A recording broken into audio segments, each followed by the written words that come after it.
রাস্তা করে এলজিডি ডিপার্টমেন্টে।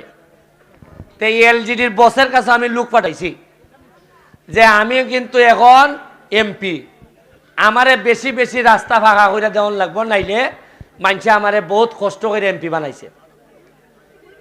বেটায় কইল হয় ই পর্যন্ত তো কোনো সোনাঘাট মাধবপুরের কোনো এমপি ই পর্যন্ত কোনো অফিসও রাস্তার লেগে আইসেই না, এই প্রথম কোন এমপি ই অফিসও আইছে, আইয়া জোর দাবি করছে যে রাস্তা দিতুই ভাই, বরং আমরা রাস্তা খাইতে চিটাং নেগা।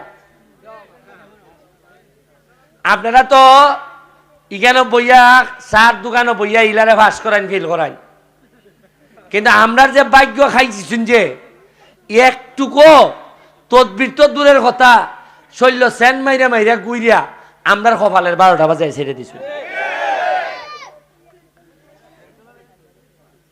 গেছিলাম পটুয়াখালী, গিয়া দেখি এক মেয়র প্রায় অন্তত 800 কোটি টাকার খাস খালি পৌরসভাত করে লিছে। এখন আপনারা যাননি কোনো পটুয়াখালী, আপনারা জানতা কেমনে?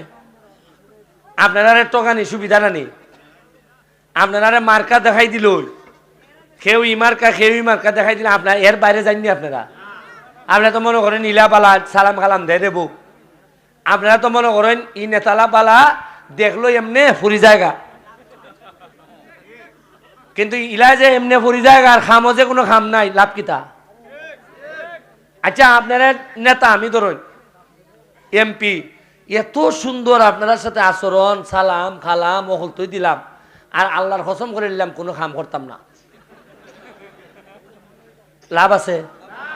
এমপি দেখিতা করতাম আপনি সালাম খালাম বালা দেতে ফুরিয়ে নেবিয়া দিতা, এমপি বানাইতানি? এমপি বানাই তুই বা তো ওই বেটারে যে বেটায় সারাদিন ফইরা তেকিয়া যে রাস্তা খাঁচা, ওই আমার এমকা ফুলাইনতে ফেক হইলই আমারে ফেসবুকে দিয়া দেয়, কয় ওই দেখুন অতকান খাদা, আমি তো এখানে ঘুমাইতে পারি না ঢাকা। তবে একটা চেঞ্জ আইছে, পরিবর্তন আইছে একটা, এটা পরিবর্তনের বাতাস লাগছে, এই বাতাসটা বোঝার চেষ্টা